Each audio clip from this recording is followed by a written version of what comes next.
بسم الله الرحمن الرحيم إن الحمد لله نحمده تعالى ونستعينه ونستغفره ونعوذ بالله من شرور أنفسنا ومن سيئات أعمالنا من يهده الله فلا مضل له ومن يضلل فلا هادي له وأشهد أن لا إله إلا الله وحده لا شريك له وأشهد أن محمدا عبده ورسوله وبعد أيها الإخوة والأخوات السلام عليكم ورحمة الله وبركاته. Encore une fois, je vous remercie pour votre présence, pour votre accueil, ainsi que les responsables donc, de l'association Entraide, donc ici à Nanterre, pour pouvoir partager avec vous donc, ces quelques recommandations, alhamdoulilah, assez utiles pour chacun d'entre nous. Il faut savoir, et shabab, Allah yarda alaykoum, que parler donc du mariage, c'est pas quelque chose entre guillemets qui doit être gênant ou bien même embêtant pour certains en se disant tiens, encore une fois, une conférence sur le mariage ou autre, ou que ça devienne une mode aussi. Là, chez nous en tant que musulmans et shabab, chaque acte d'adoration a son importance. Et qui dit acte d'adoration dit que c'est une fierté pour nous de mettre en pratique un acte, de le rappeler aux autres, et troisièmement, de se renseigner justement sur quelles sont peut-être les petites choses qui pourraient faire en sorte que cet acte soit embelli, ou bien faire aussi attention pour qu'on ne tombe pas dans certaines erreurs lorsque l'on met en pratique cet acte. Il faut savoir aussi, Allah yarda alaykoum, que lorsque l'on parle du mariage, certains aussi le voient comme si c'était quelque chose de catastrophique. Et ça, on ne veut pas y arriver. Et on ne peut pas en tant que musulman. Et là, wallah, c'est un waswas qui vient de Satan, la'anahullah, parce que on croit que dès qu'il y a quelques petits problèmes par-ci par-là dans certaines familles autres ou dans certains couples ou autres, on pense que c'est fini, ça devient une généralité. Deuxièmement, on oublie que des problèmes dans le domaine du mariage, il y en a eu même au temps du prophète sallallahu alayhi wa sallam. Est-ce qu'il n'y avait pas des hommes ou des femmes qui venaient se plaindre, des époux ou des épouses qui venaient se plaindre au prophète sallallahu alayhi wa sallam pour lui parler de leurs problèmes de couple?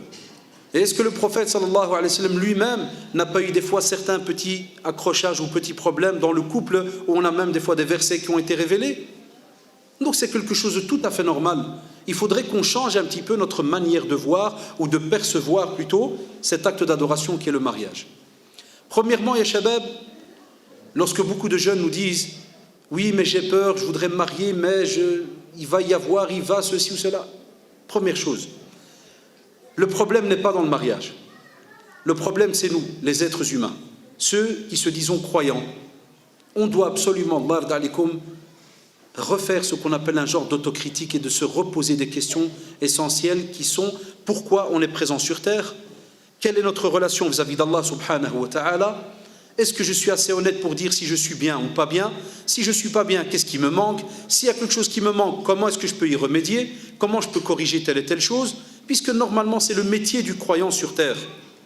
Donc le problème n'est pas au mariage. Si quelqu'un est mauvais, le problème c'est lui, c'est pas le mariage en lui-même, parce que le mariage est un acte noble, c'est un acte d'adoration. Il est dans la sourate Les Romains, et tous les machères n'arrêtent pas de le répéter tout le temps sur la Rum, en vous disant wa min ayatihi, c'est un des signes d'Allah subhanahu wa ta'ala, an khalaqa lakum min anfusikum azwajan. Donc on a créé pour nous de nous une épouse, il y a aussi un époux. Litaskunu ilayha, puisqu'ici on parle dans le verset donc de l'épouse. Il y a comme un genre d'habitation, comme si c'est comme une personne qui va vous couvrir. C'est une personne chez qui, lorsque vous entrez, vous vivez dans la sérénité, l'apaisement, vous êtes heureux, joyeux, vous êtes à l'aise. وَجَعَلَ بَيْنَكُمْ مَوَدَّةً وَرَحْمَةً. Regardez Allah subhanahu wa ta'ala qui nous a créés, c'est comment on est. Et c'est que des fois l'être humain, s'il s'oublie, il peut oublier complètement la bonté, l'amour, la clémence. Et al-mawadda ya shabab est un terme beaucoup plus élevé. Ceux qui étaient présents hier à Ivry, je leur ai dit qu'on allait aujourd'hui donc en parler plus à l'aise. Al-mawadda est un terme qui a wallahi un sens beaucoup plus élevé, beaucoup plus fort, beaucoup plus noble que l'amour au sens propre du terme. Parce qu'al-mawadda, quand tu as, subhanallah, cette bonté vis-à-vis de la personne, même si elle a 80 ans, tu gardes quelque chose à l'intérieur de toi qui frétille, subhanallah, dans ton cœur, dès que tu vois la personne. Sachant que c'est différent avec le regard qu'on a quand on vient à peine de se marier. Ça c'est différent. Ça c'est des fois pour certains à la seconde un genre de regard primaire qui peut avoir une connotation d'envie ou sexuelle ou autre. Ça c'est primaire à la base. Mais Allah subhanahu wa ta'ala dans le Coran il n'a pas dit وَجَعَلَ بَيْنَكُمُ الْمَحَبَّةَ الْحُبَّ. Ça c'est des choses qui s'installent au fur et à mesure et qui se travaillent. Mais de la bonté, subhanallah, c'est pour montrer que si tu aimes vraiment la personne, ben, tu l'aimes même quand alors il y a une petite erreur. Et voilà pourquoi il y a aussi rahma. وَجَعَلَ بَيْنَكُمْ مَوَدَّةً وَرَحْمَةً. Dès que rahma, dès que la clémence. Ah, lorsqu'il y a une erreur, lorsqu'il y a un petit problème, où est-ce qu'elle est la clémence? Où sont ceux qui arrivent à fermer les yeux? Où sont ceux qui laissent un œil ouvert et l'autre fermé, une oreille qui entend, l'autre qui n'entend pas? Où sont-ils? C'est là le problème. Pour nous tous, hein, même moi qui vous parle, après 22 ans de mariage, j'ai aussi des hauts et des bas, j'ai aussi des petits caractères qu'on a dû penser, qu'on a dû travailler, d'autres qui collent encore un peu, d'autres qu'on essaye de ceci. On reste des êtres humains. Ah, mais les meilleurs parmi les êtres humains, et on l'espère, Inch'Allah, dans le monde des croyants, c'est ceux qui sont sincères, mais qui tous les jours essayent de corriger quelque chose, qui acceptent aussi le conseil, qui acceptent aussi, si jamais ils sont dans l'erreur, qu'effectivement tu es dans l'erreur, que ça soit l'épouse qui te fait la remarque ou bien l'époux qui te fait la remarque. Aussi, lorsqu'on parle de sincérité, on espère que tu sois de ceux qui, alhamdoulilah, vivent dans l'islam, mais il y a une éducation musulmane sincère. Et là, on va se comprendre, puisque dès qu'on va arriver justement à cette fameuse vie de couple, on a en face de nous quelqu'un d'honnête, homme ou femme. Après, les erreurs qu'il y a, ça c'est des erreurs humaines. Est-ce que vous me suivez jusque maintenant? Parce que les erreurs humaines, quand elles sont là, elles peuvent être belles quand la personne est sincère, reconnaît, corrige. Voilà ce que nous, on n'a pas aujourd'hui, pour beaucoup de personnes. Et voilà pourquoi ça ne marche pas. Tu es dans l'erreur, il n'accepte pas. Tu es dans l'erreur, il ne corrige pas. Tu es dans l'erreur, il ne veut pas changer.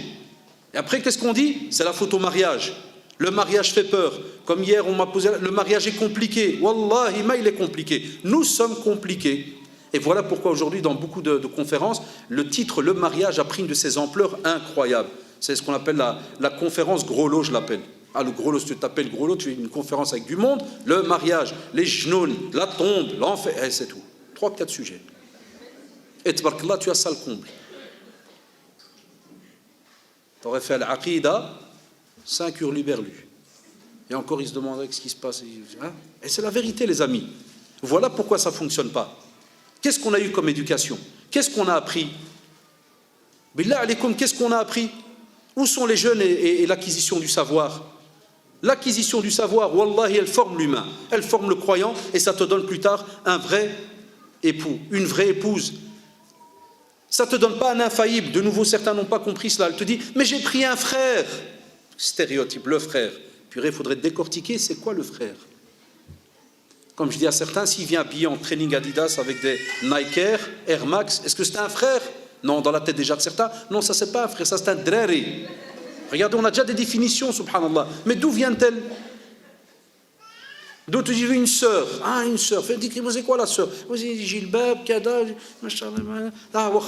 et si c'est une qui a peut-être, je sais pas moi, une petite veste et une tunique, non, c'est pas une sœur.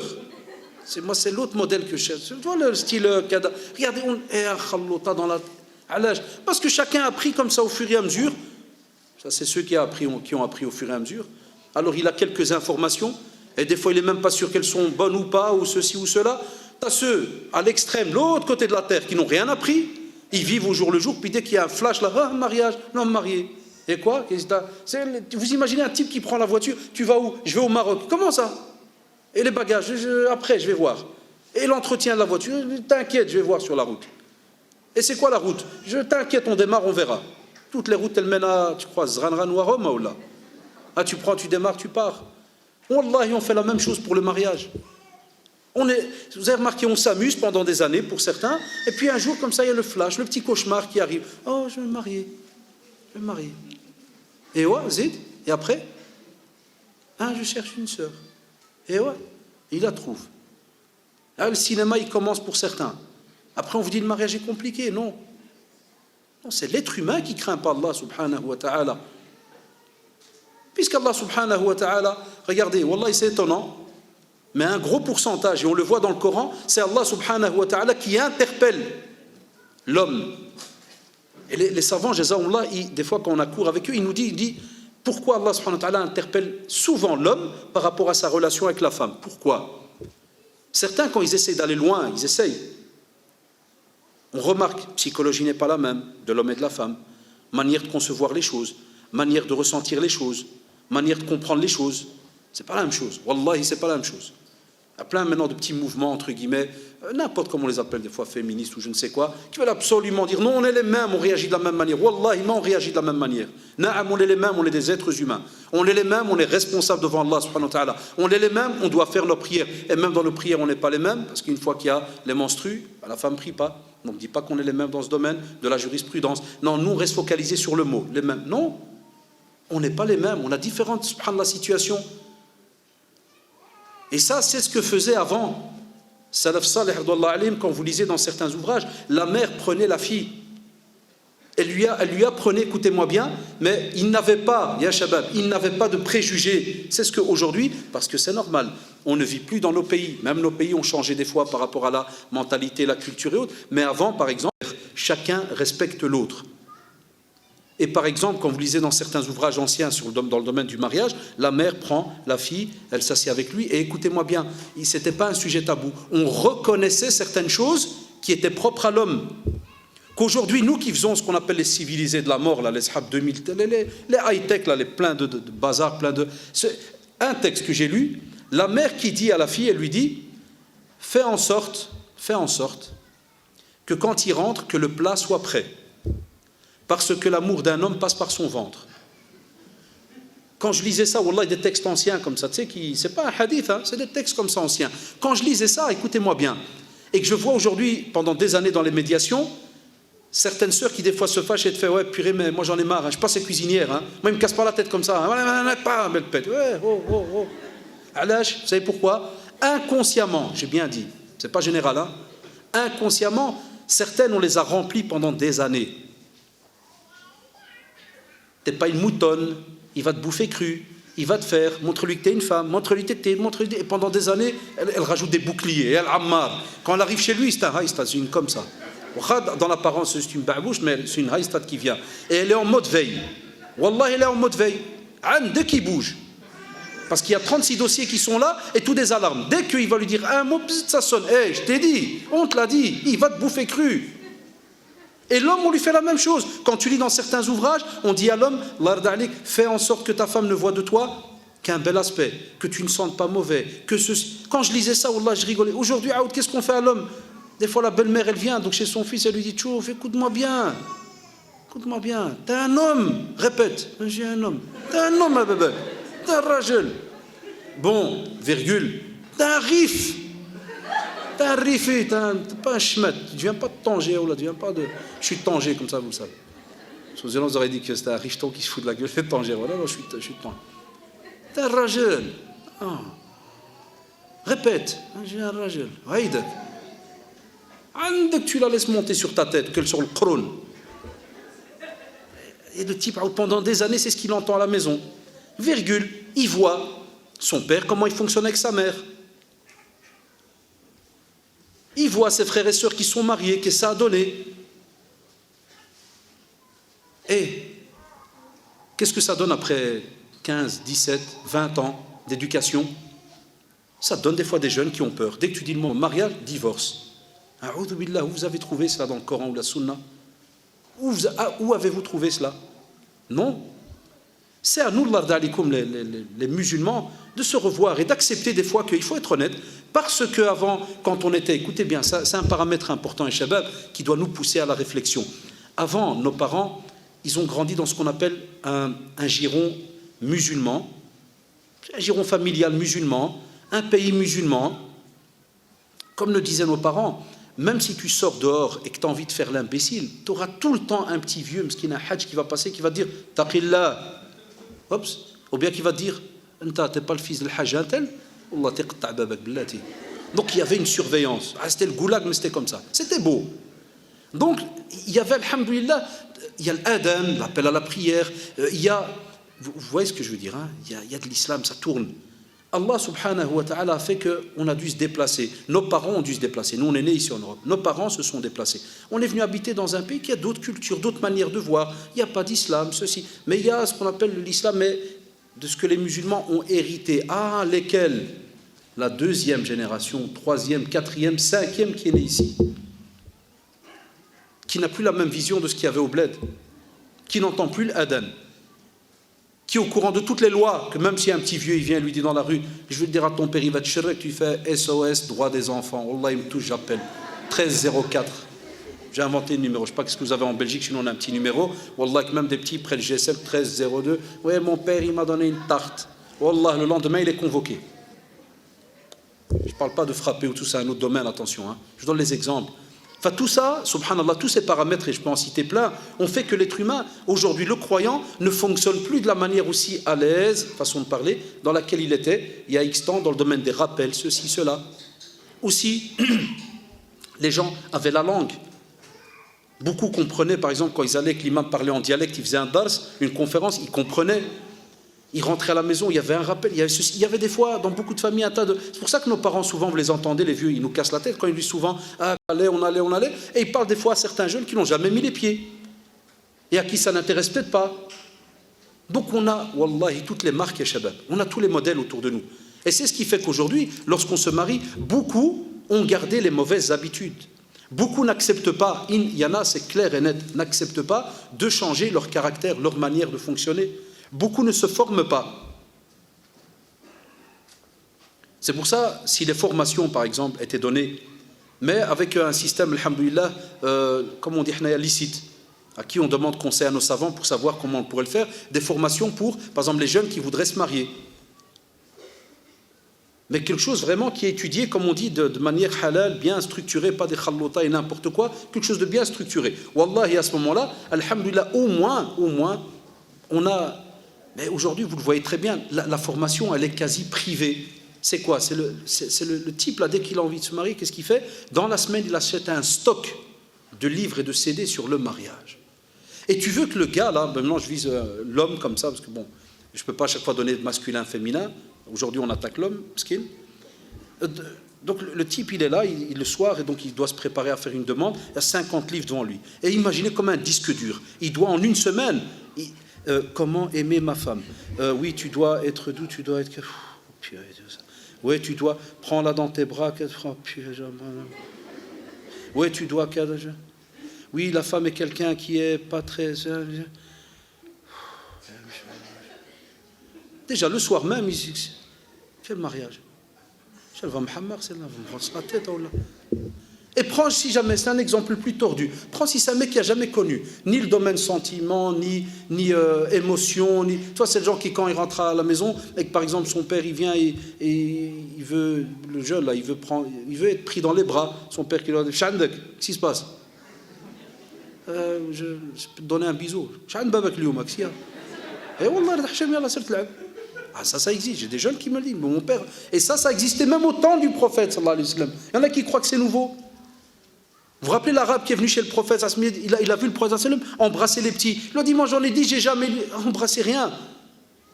Il a dit, si Allah subhanahu wa ta'ala a enlevé cette clémence là de ton cœur. Aujourd'hui, est-ce qu'on n'en a pas les mêmes? On en a ou pas? On en a. Mais ce même gosse là qui a jamais reçu de bise, celui-là il va se marier dans 1 an. Et celui-là, il va s'asseoir et sa femme va lui toucher son oreille. Mais ne me touche pas, purée. Il va faire un... Tu me touches. Mais jamais de sa vie on l'a touché. Si au cours de boxe, ou là, je ne sais pas ce qu'il fait comme sport, il a déjà reçu 2-3 tartioles, mais en dehors de ça, non, ne me touche pas.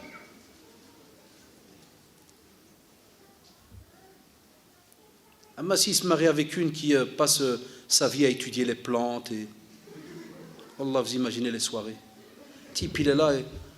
Chérie, t'as vu, c'est une plante qui, quand elle grandit, elle donne des petites molécules que tu... Wallah, il n'a rien à cirer de la molécule. Wallah, il n'a rien à faire de la molécule.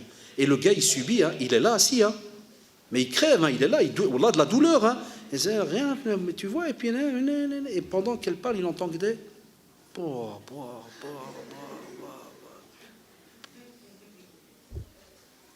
Et là où le couple il pète complètement, c'est quand à la fin de la discussion, on lui dit « Alors, qu'est-ce que tu penses de la molécule ?» Et que lui, comme c'est un sincère, il ne ment pas, il lui dit « Quelle molécule ?» « Ah, tu ne m'as pas écouté.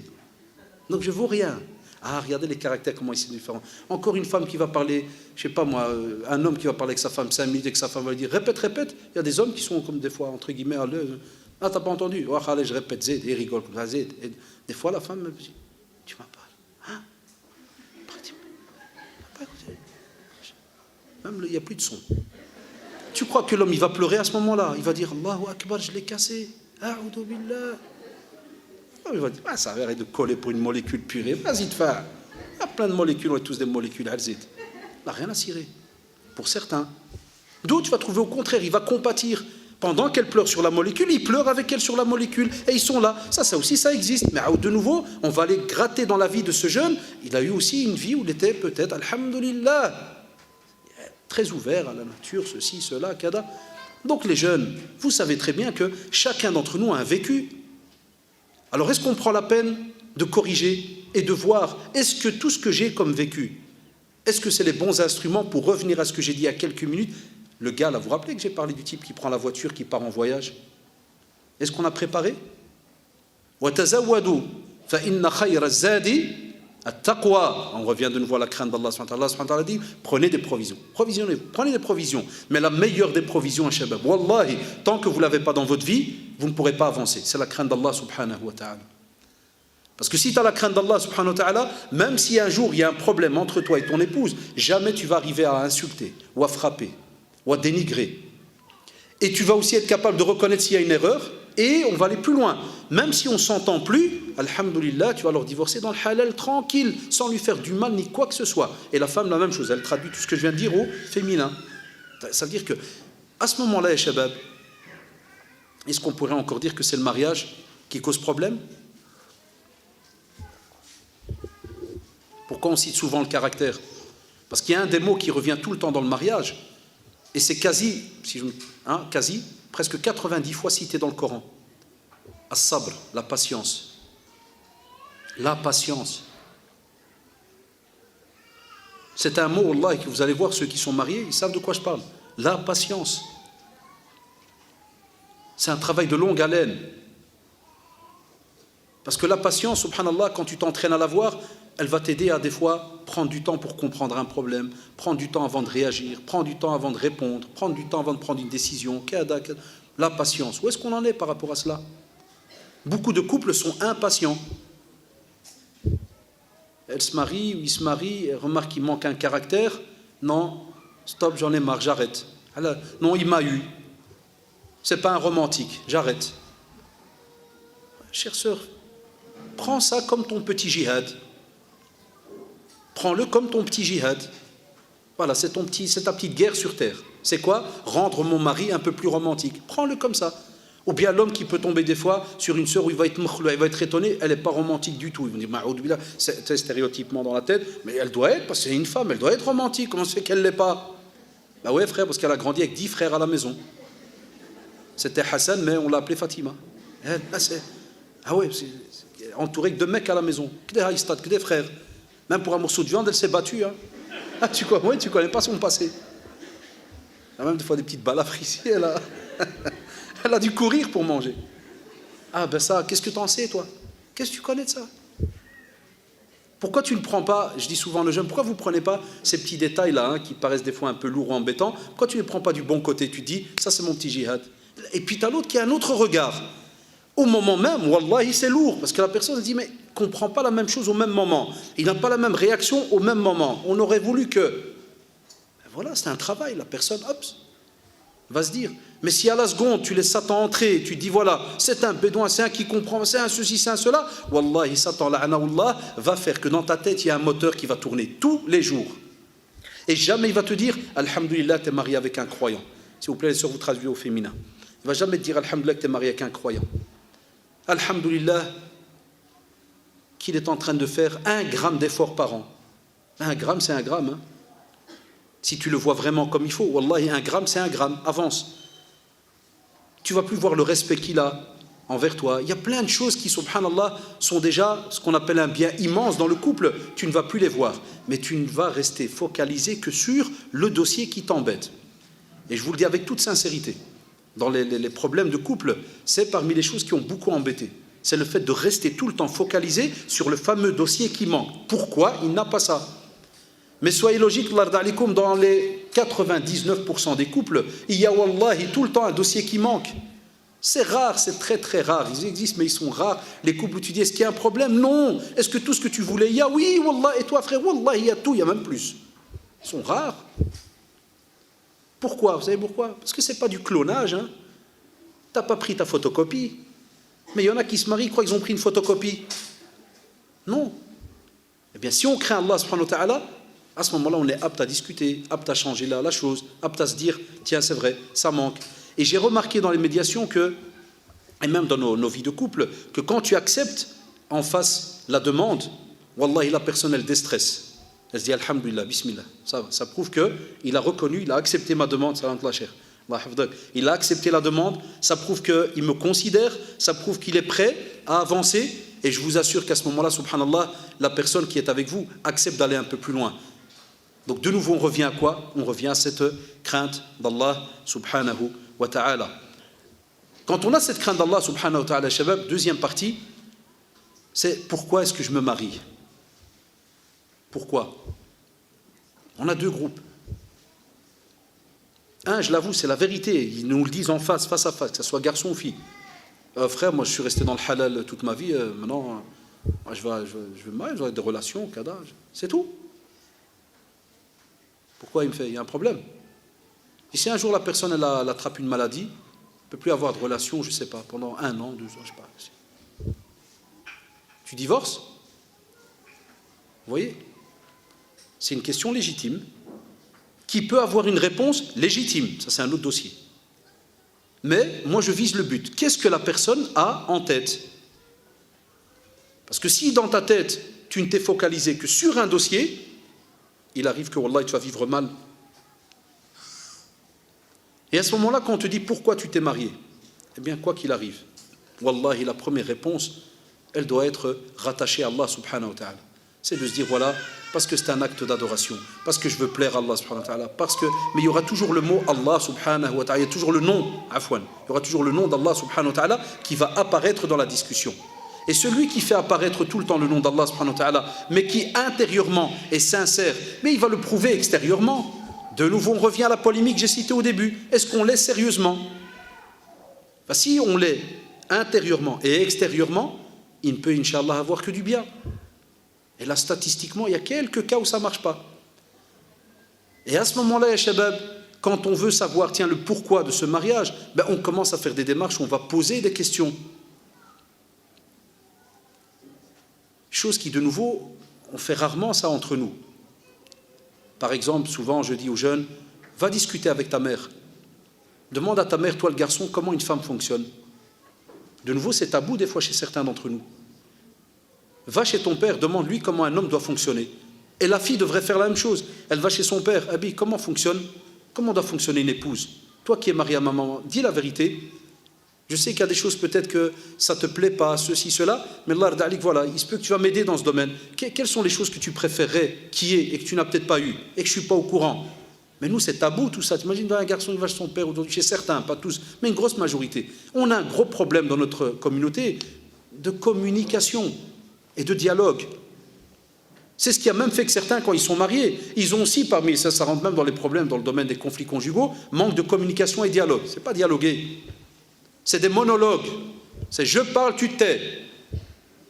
Tu parles, je ne suis pas d'accord. C'est des drôles de systèmes. De la communication, tabarakallah alayha. Mais, si on prenait la peine, subhanallah, de prendre des expériences, d'abord l'expérience la plus simple, celle de ceux qui sont avec toi, les parents. Et puis on va par exemple chez un théoricien, un cheikh, et on lui demande, tiens, par rapport à l'islam, et de nouveau, est-ce qu'on a des prédicateurs ou des savants accessibles? De nouveau, c'est un autre dossier. Et tout ça, on doit y penser au fur et à mesure. C'est des choses qu'on doit avoir à l'esprit parce que les communautés grandissent. On le sait très bien, on ne va pas retourner dans nos pays. Un gros pourcentage, il ne faut pas tourner autour du pot, un gros pourcentage de musulmans ne vont pas retourner à leur pays d'origine. Pourquoi? Parce qu'on est né ici. On est né ici. On va peut-être, wallah, je vous le dis avec sincérité, on est toujours, je parle pas, moi qui est la deuxième génération qui sont nés, le Maroc, il est ancré là quelque part. Il est là, wallahi. Mais je sais comment je suis. Je vais peut-être rester 2 mois, parce que j'ai déjà eu l'occasion de rester 2 mois, mais wallahi, c'est drôle à dire. J'habite une simple mairie à Bruxelles, mais vraiment une mairie de déglingo, peinard là. Et il y a même des fois certains membres de la famille qui sont montés du Maroc pour nous rendre visite. Ils m'ont dit, c'est pour ça que vous crevez, que vous attendez la minute pour prendre le bateau. Mais c'est un bled pourri, vous êtes fous. Il fait gris du matin au soir, il fait pleuvoir. 300 jours de pluie et 60 jours de nuages. Allah yahfad. C'est quoi ça? Et on leur dit, mais écoutez, nos racines, elles sont là, on est nés là. Plein de jeunes qui partent au bled, vous avez remarqué, première semaine, hyper contents. Après la troisième, oh bah, c'est quand qu'on remonte? C'est quand qu'on repart? C'est quand? Alors ils remontent où? Il faut être honnête, purée les gars, on remonte où? Ah, une petite banlieue, ça fait comme des cages à poulet, on est là, on regarde. Mais le type, il est heureux, il retrouve les murs, il les touche, ah, alhamdoulilah, Abdel, oh Mohamed, il est heureux. Ah, ça c'est l'être humain, c'est comme ça. Maintenant qu'on le sait, pourquoi est-ce qu'on ne pense pas à renouveler un petit peu le domaine de la da'wa et de voir un petit peu un autre système pour justement offrir à nos jeunes, à les nouveaux qui arrivent, parce qu'encore notre génération, ça va, on accepte des choses de nos parents, on discute avec, mais il y a des nouvelles générations, ils ne discutent même plus avec les parents. Et je vais encore plus loin, certains même de nos générations, un gros pourcentage, n'ont pas pu discuter avec leurs parents. Parce que c'était des habitudes qui étaient comme ça, ancrées depuis X temps, et ils ont vécu avec ça. Mais est-ce qu'on ose aller se soigner? Parce que pour arriver justement à cette patience et à être capable de fournir un effort un peu plus constant, un peu plus fort, mais il y a une certaine éducation derrière. Et ceux alors qui ne l'ont pas eu, vous croyez que tu deviens patient dans les minutes qui suivent? Qu'est-ce que tu crois? Parce que tu as été faire la demande en mariage, c'est accepté, l'imam a dit, Masha'Allah, vous êtes marié, oh la patience elle est là, Allahu Akbar, je suis impatient. Non, tu es vraiment un impatient, Wallah, tu vas voir. Parce que tu vas à chaque fois vouloir aller plus loin, aller plus vite, et avoir ceci, et avoir cela, mais tu ne l'as pas. Il l'a pas. Celui qui n'a pas quelque chose, il ne sait pas la donner. Et un jour, ça revient comme un effet de boomerang, ça va te revenir au visage. Une fois marié, c'est dangereux. Je préfère alors que tu te formes par rapport à certains manquements que tu as, et que tu les acceptes avant de te marier. Donc ça, c'est un point, c'est essentiel, parce que j'aime bien dans les ouvrages... On apporte un tas de tirs, on vous met respect, dialogue, communication, l'émotionnel. Il y a moyen de faire des cours de psycho dans le domaine du mariage et de faire l'intellectuel ici devant vous pendant des heures. Mais si l'humain qui est en face n'est pas connecté à ces sujets-là, il ne les a pas eus et il ne fait pas le pas, ben on continuera toujours à parler du mariage d'une manière négative. Alors que le mariage chez nous, il n'a rien de négatif. Au contraire, c'est hyper positif. Et c'est pour cela, Allah yarda alikoum, les shabab, il ne faut pas, s'il vous plaît, il ne faut pas être gêné, même ceux qui sont mariés, il ne faut pas être gêné, que si vous sentez qu'il y a quelque chose qui manque, s'il vous plaît, allez vers les spécialistes. Allez vers les spécialistes, il ne faut pas que ça soit gênant. Si on a des psychologues musulmans, on commence par un exemple, on commence par le Cheikh, Kada et autres, il y a quand même chez nous une petite déontologie très très très belle, mais on sait très bien qu'il y a certains dossiers, même le Cheikh ne pourra pas vous aider. On va voir un psychologue musulman parce qu'il peut un peu jongler, jouer avec, comme vous savez, avec l'islam et l'étude de l'être humain. C'est vrai ou pas? On n'en trouve pas, on va, alhamdoulilah, si on a un bon bagage religieux, on sait faire la part des choses, on va voir alors un psychologue, tout court, pour dire, tiens, quelles sont les pistes que vous donnez à quelqu'un qui, par exemple, est un impatient? Est-ce qu'il y a des exercices? Est-ce qu'il y a du... Je ne sais pas, est-ce qu'il y a quelque chose? Ça existe, j'ai déjà parlé pendant des années avec des psys non musulmans et même des psys musulmans à qui on envoyait, nous, quand j'étais au centre, donc des personnes. Et j'ai eu contact avec eux, parce qu'on a eu même, les dernières années où j'ai travaillé au centre, un psychologue musulman, qui avait un très très bon ami à moi, qui était, alhamdoulilah, qui a aussi son bagage religieux, formé aussi dans la théologie et autres, et qui sait faire la part des choses, tout ce que vous voulez. Et il me dit, il y a des fois plein d'erreurs qu'on commet, parce qu'on croit que la personne vient et tu dis, Ana kan ta'assab, je suis un cher, je suis quelqu'un qui m'énerve. Chaque fois je crie sur ma femme, alors ta cher, il fait, haram alik. Ah, je te remercie pour la réponse. Ah, t'as raison, je m'énerve plus. Oh. Ah, je suis bien là. C'est une réalité. Le cheikh, lui, miskin, il va te donner la règle religieuse. Si tu as un deuxième cheikh qui est beaucoup plus, tabarakallah, dans le domaine des virgules, il va te dire, tu vois, voilà, parce que le radab, écoute, le prophète sallallahu alayhi wa sallam a dit, écoute ceci, voilà. Mais au même moment, il faut être honnête. Wallah, il ne t'a pas arrangé encore toute la situation. Pourquoi? Parce que pour certains, il faut être honnête, pour certains, la colère, là, elle est ancrée à l'intérieur parce qu'elle a une raison quelque part. Elle date peut-être depuis 20 ans. Peut-être que c'est des histoires que tu as emmagasinées, wallah, et des fois sans que tu le remarques. Et qui, parce que ton épouse ont soulevé un dossier, toi tu ne sais même pas que ce dossier, il a le même rapport qu'il y a peut-être 20 ans. J'en ai un bête exemple tout simple que j'ai eu au bureau. Tu as une personne par exemple qui vient, il divorce, puis quand je dis pourquoi cher vous voulez divorcer, il m'a dit que je suis bête. Bon, mettez-vous à ma place, c'est normal, je ne suis pas dans le couple. Je lui dis, mais Chère sœur, je vous comprends, là, le mot, il est un peu insultant. Il est insultant. Mais, franchement, bête, vous arrivez au divorce. Souvent, on le remarque, la personne, parce que il y a du respect là, dans la médiation, elle descend sa tête, puis on voit des fois la personne qui prend un mouchoir, qui commence à se... Ah, là, c'est un signe pour nous. Ceux qui sont dans les médiations, ils remarquent, ah, il y a quelque chose. Qu'est-ce que je dis au frère? Tu peux sortir 2 secondes? Chère sœur, la vérité, la réalité, c'est le mot bête. Wallah, j'ai eu des sœurs qui m'ont dit, et la même chose côté frère, ou des fois une sœur qui des fois dit à son mari, mais t'es bête, ça, qu'est-ce que c'est pas des courgettes, ça, même des courgettes, tu connais pas. C'est une bête discussion. Et le type, il a piqué une crise de la mort sur... La sœur, elle lui dit, je comprends pas, il s'est énervé, il s'est trompé de courgette, je lui ai dit, t'es bête, il fallait pas. Je sais pas pourquoi il s'énerve, le type. Donc la sœur, quand il est sorti le mari, je lui dis, qu'est-ce qui se passe? Elle m'a dit, monsieur, moi, toute ma vie, mon père m'a traité de bête, ma mère m'a traité de hamara, et il fallait que maintenant je termine le reste de ma vie avec mon époux, qui va continuer le travail de mes parents. Wallah, moi, je reste avec lui. Voilà. Quelqu'un aurait pu déjà commencer à dire, je ne sais quoi. Non. C'est un problème que la personne a subi pendant des années, et t'as monsieur ou madame qui termine le travail des autres. Il appelle bête. Non. Elle n'accepte pas, stop, ça s'arrête là. Donc cette personne-là a besoin de tout un travail à côté. Il faut un spécialiste à ce moment-là. Il faut quelqu'un qui, subhanallah, connaît comment fonctionne l'être humain, entre guillemets, tous les mécanismes de l'être humain, comment débloquer cela. Pourquoi? Parce que des fois, ça a même provoqué un manque de personnalité chez la personne même. Ça l'a même rabaissé. La personne se sent nulle, sans qu'elle ne sait plus rien apporter, ne sait plus rien faire. Combien de couples, combien de jeunes aujourd'hui fonctionnent avec des dégâts, des bagages qu'ils ont tirés avec eux? Il y en a même qui tirent des malles. Et il y en a qui tirent quoi? Wallahi, des conteneurs. Des conteneurs de problèmes, ils tirent avec eux. Imaginez quand des jeunes, je parle de ma génération parce que c'est très flagrant. Et je permets à personne de rabaisser nos parents, parce que Wallahi, ils ont des fois hérité aussi des choses. Mais combien dans notre génération, je me rappelle quand on s'asseyait au quartier dans un coin, des fois on se parlait un peu de... Parce que des fois on arrivait, puis tu en as un, il vient et tu le trouves style avec une ligne rouge comme ça. Il dit, pas. Ah, Abdel, qu'est-ce qui se passe? Ah, mon père, à Sahabi, il m'a qtel. Comment il m'a qtel? Il m'a tué, mon frère. Comment ça, il m'a tué? Ah, des balayages, des pêches, des cadavres. Et qu'est-ce que t'as fait? Je fais tomber un verre de coca, Sahabi. T'as rien volé, t'as un verre de coca. Wallah, un verre de coca. Un autre 5 doigts, comme ça. Wallah, tu as encore les doigts, tu peux dessiner. Comme dans des cavernes, là, tu sais, dans les cavernes, tu peux dessiner. 5 doigts. Qu'est-ce que tu as fait? Ouais, il m'a crié dessus, je l'ai regardé dans les yeux. Et ouais, il m'a dit, pourquoi tu me regardes dans les yeux? Il me dit, moi à l'école, Mohamed, le prof, le belge, à chaque fois que je regarde par terre, le belge à l'école ou bien le français, ouais, regarde-moi dans les yeux. C'est impoli. Je rentre à la maison, ah, regarde-moi dans les yeux. Ah, tu me regardes dans les yeux. Allah quoi? Quand je me suis trompé, je l'ai regardé dans les yeux. Et ouais, il m'a envoyé, tu me regardes dans les yeux. Tibi se marie, il arrive devant sa femme et lui fait, regarde mes yeux, s'il te plaît, regarde mes yeux. Il y en a plein comme ça, regarde mes yeux. Il dit mascara, rien, c'est beau, hein? Petit bien comme ça.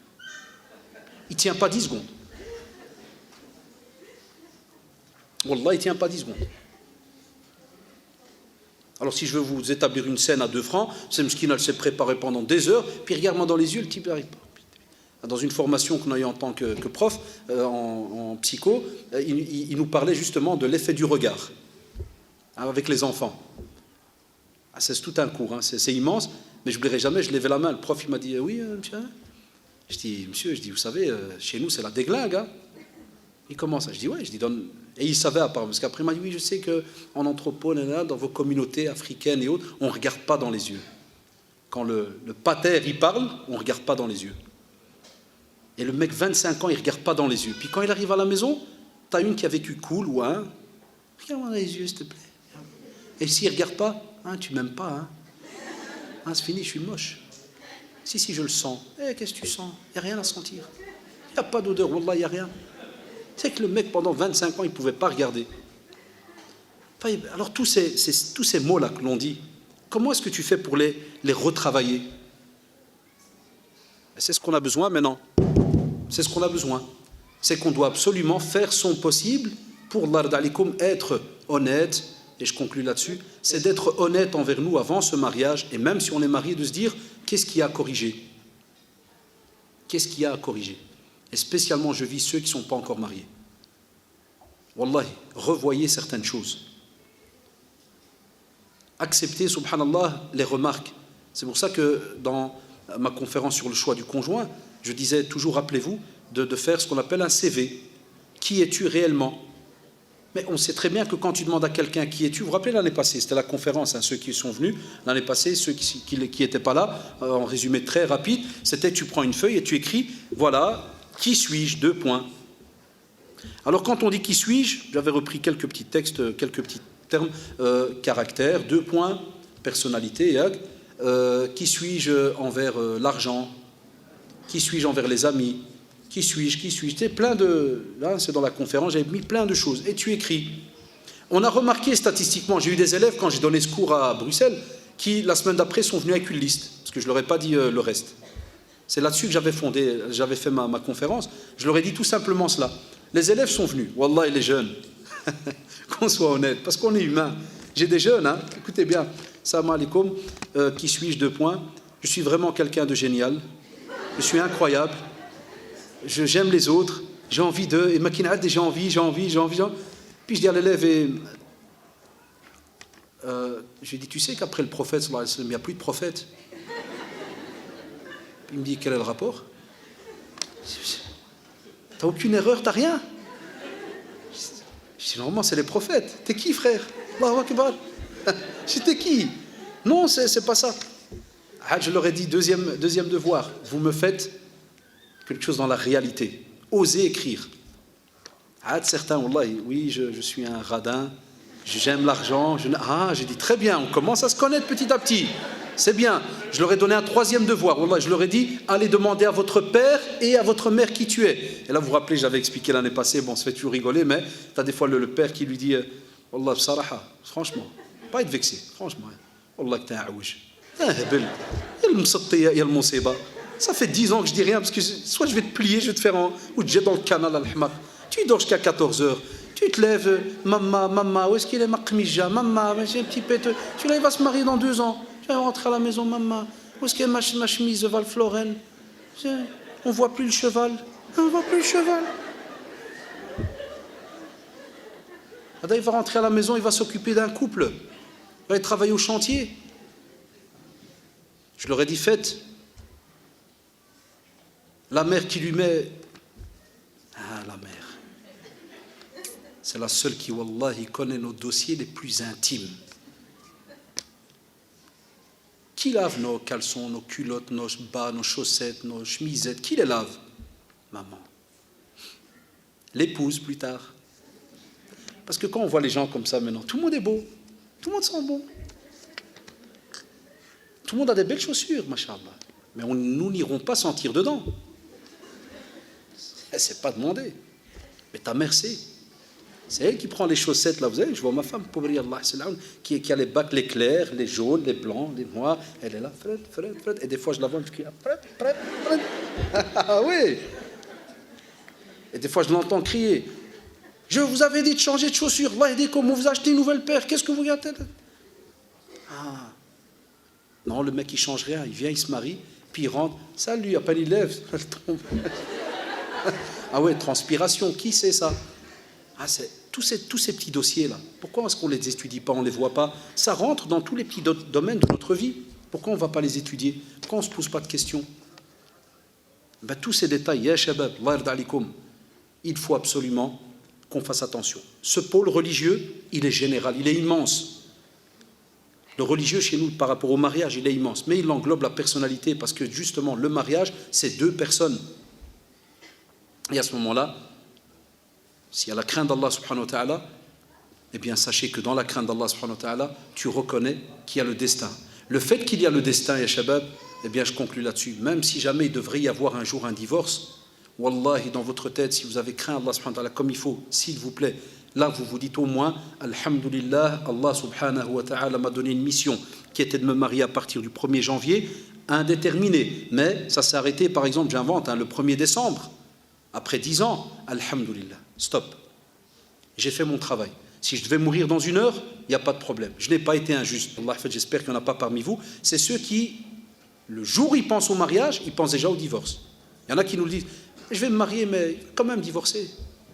à cause de nouveau de tout ce qu'on entend de certains qui craignent pas Allah subhanahu wa ta'ala. Par exemple, ces dernières années, vous allez voir même dans les questions, la polygamie. Il y a plein de sœurs qui disent ouais, je me marie, mais les hommes sont les mêmes. Un jour, il va te dégager, tu vas voir. Il va en prendre une autre.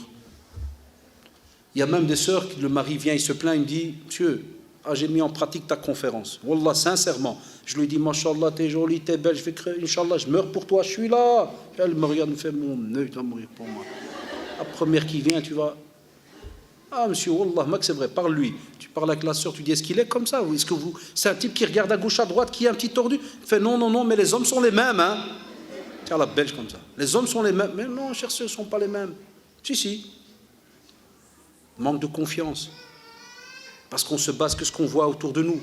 Mais est-ce que vous pensez qu'un musulman, subhanallah, adore Allah subhanahu wa ta'ala en se focalisant sur tout ce qu'il y a de négatif autour de nous? Non, le négatif, des fois, il doit nous ouvrir les yeux et se dire, tiens, qu'on ne tombe pas là-dedans, qu'on ne fasse pas les mêmes erreurs, qu'on ne fasse pas ceci, qu'on ne fasse pas cela. Et il doit normalement te rebooster et aller plus loin. Allah radalikum, le but, justement, quand on fait ces rappels dans le domaine du mariage, c'est des sujets, comme j'ai dit tout à l'heure, on les vit tout le temps. Donc c'est des conférences qui doivent être présentes. Mariage, domaine de l'aqida, domaine de la jurisprudence. Ça veut dire toutes les conférences, alhamdoulilah, qui reprennent les sujets, on vit avec. On en a besoin tout le temps, il n'y a pas le choix. Même si certains jeunes, ils taquinent, ils te disent ouais, mais il y a tout le temps des conférences sur le mariage. Non, parce qu'il y a tout le temps des mariages. Et spécialement à partir du mois de juin. Vous le savez très bien, c'est les mois du mariage maintenant. Les demandes, les vacances. C'est dommage qu'on a, comme nous disaient nos mashayikh avant, Al-Munkar est devenu Ma'rouf. Et Al-Ma'rouf est devenu Munkar. Ce qui est là-bas, subhanallah, bien, on l'a mis dans le monde du détestable. Ça veut dire toutes les règles ont changé. Ce qui était détestable est devenu bien. On a changé, subhanallah, les règles. On fait des choses, mais plus comme le Coran et la Sunna nous l'a indiqué. Mais plus par rapport à ce que nous on ressent, qu'est-ce que nous on a envie, qu'est-ce que nous on a ceci et cela. Et voilà pourquoi vous avez plein de questions, comme tout à l'heure avant la conférence, des craintes, des ceci, mais je fais la demande, mais j'ai peur et je fais le... Non, où est le tawakkul à Allah subhanahu wa ta'ala? Où est le rattachement à Allah subhanahu wa ta'ala? Qu'est-ce qui fait que tu es quelqu'un qui, mashallah, reste tout le temps structuré dans sa tête? Et il y a une foi inébranlable vis-à-vis d'Allah subhanahu wa ta'ala. Mais ça, à côté, il faut un programme religieux, il faut de la lecture, il faut des cours, il faut du rappel, il faut qiyam al-layl avec dua. Wallah, ici, nos couples invoquer Allah comme il se doit. Vous croyez qu'on vivrait de la même manière que ce qu'on l'entend aujourd'hui? Donc on doit aussi se faire une autocritique personnelle avant de critiquer le mariage. Où est-ce qu'on est, nous, par rapport à qiyam al-layl? Où est-ce qu'on est par rapport aux jeunes? Wallah, shabab, je prends rien que le jeûne. Si on jeûnait comme il se doit, les lundis, jeudis, 13, 14, 15e jour de chaque mois lunaire, vous croyez que les couples vivraient dans le stress comme il est aujourd'hui? Qu'on soit honnête. Si on faisait le qiyam al-layl, se lever le dernier tiers de la nuit, ne fût-ce que 2-3 fois par semaine, est-ce qu'on vivrait stressé comme on est maintenant? Est-ce qu'on verrait du négatif tout le temps? Wallahi abadan. Wallahi ya shabab. Mais nous, on ne veut pas changer notre programme, mais on veut le beurre, l'argent du beurre, la vache, la laitière aussi, jma', tout. Ah oui, il faut tout jma', on veut tout. Ah oui. Toi, à l'intérieur, c'est vide. Et tu veux absolument qu'il soit rempli de choses, mais tu ne veux pas bouger, tu ne veux pas aller vers ces choses-là? Non, tu ne pourras pas.